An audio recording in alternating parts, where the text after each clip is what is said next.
With Donald Trump's re-election confirmed, Mar-a-Lago has become a true battlefield where allies and supporters seek to secure a place in the new government.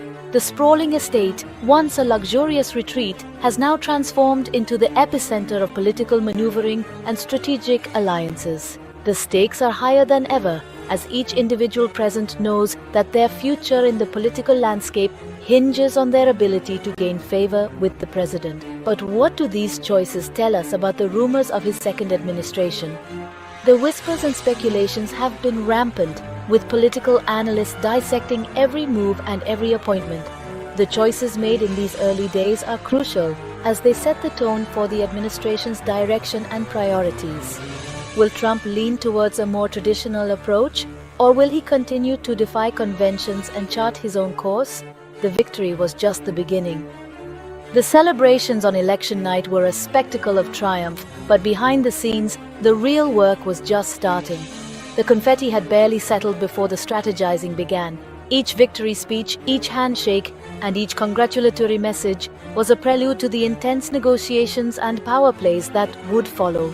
Since election night, political and business figures have gathered at Mar-a-Lago, including Robert F. Kennedy Jr., Donald Trump Jr., Tulsi Gabbard, and many others.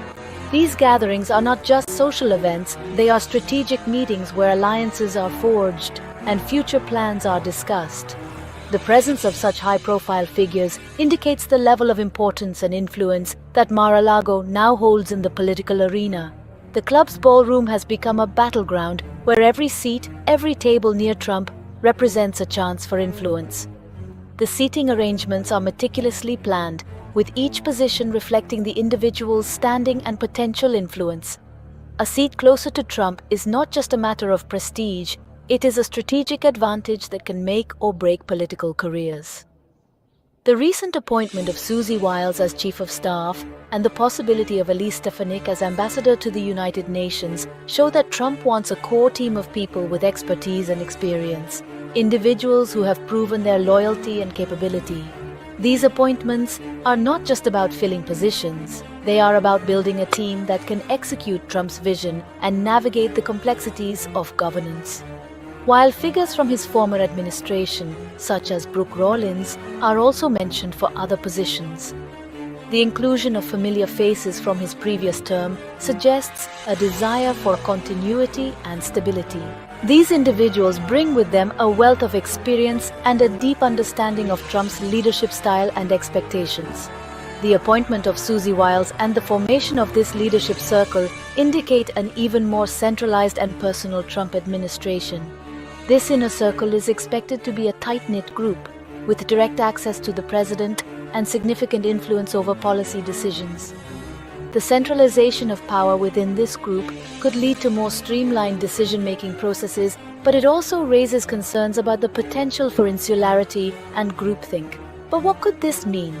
The implications of these appointments and the structure of the administration are far-reaching. Political analysts are already debating the potential impacts on both domestic and international policies. Will this centralized approach lead to more effective governance, or will it create new challenges and conflicts? These behind-the-scenes details indicate a potential tension between personal alliances and strategic interests. The balancing act between rewarding loyal supporters and making strategic appointments is a delicate one. Any misstep could lead to internal conflicts and power struggles that could undermine the administration's effectiveness. Will Trump be able to align the team in the long term, or will we be facing another phase marked by international disputes and unpredictable decisions? The international stage presents its own set of challenges.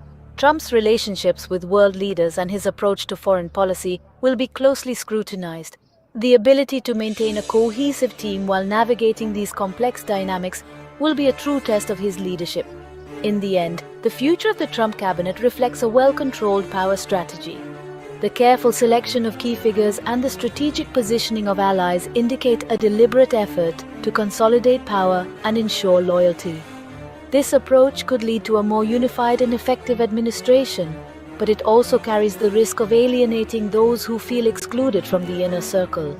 But with the unpredictable history of his previous administration, only time will tell whether these choices will actually strengthen his government or trigger new divisions. The political landscape is ever changing, and the true impact of these decisions will only become clear with time. As the administration moves forward, the balance between unity and division will be a critical factor in determining its success or failure.